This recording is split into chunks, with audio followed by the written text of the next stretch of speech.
Таңкы саат 10-до сатуучулар соода күркөлөрүн ачып жайланышкан мезгил. Дал ушул убакта Келечек базарында эскертүүсүз уюштурулган рейд башталды. Өрт өчүрүүчү машина алгач базардын Борбордук көчөсүнө кирди. Бирок 10 метр жылганда эле тоскоолдукка учурап жүрө албай калды.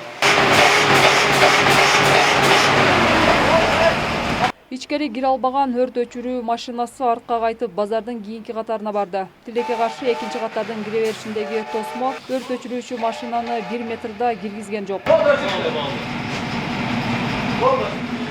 Текшерүүнүн жыйынтыгында Ош шаарынын так ортосунда жайгашкан Келечек базары өрт коопсуздугуна жооп бербестиги белгилүү болду. Рейдтин жыйынтыгында өрттүк автоунаа Борбордук Келечек базарынын Борбордук көчөсүнүн ортосуна келип токтоп калды. Бул норма боюнча 6 метр сакталыш керек. Ал өзүңөр байкагандай, бул жерде бүт тосмолорду тосуп, контейнердин эшиктерин ачып, биздин өрттүк автоунаага тоскоолдор келди. Андан бул жерге чейинки башка көчөсүнө дагы кирүүгө аракет кылдык. Ал жактагы тоскоолдор контейнер коюлган, жолдорубуз тосук.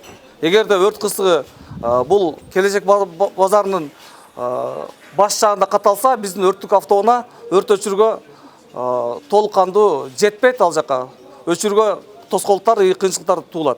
Аталган базар буга чейинки текшерүүлөрдө да эскертүүлөрдү алган. Бирок өрт техникасы үчүн калтырылган жол толугу менен ачылган эмес. Базарлардын баары эскертүүлөр бар. Ошонун негизинде көп иштерди алып бардык. Азыр бизде 7-5 градус гидрант иштейт. Ошондо проходтордун баардыгы ачык.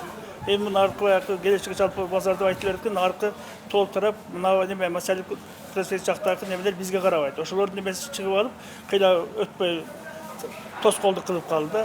Эскерте кетсек, былтыр Келечек базарында өрт чыккан. Ошондон кийин эле аталган базарда рейд өткөрүлүп, өрт техникасы үчүн калтырылган жолдор ачылсын деген эскертүү берилген.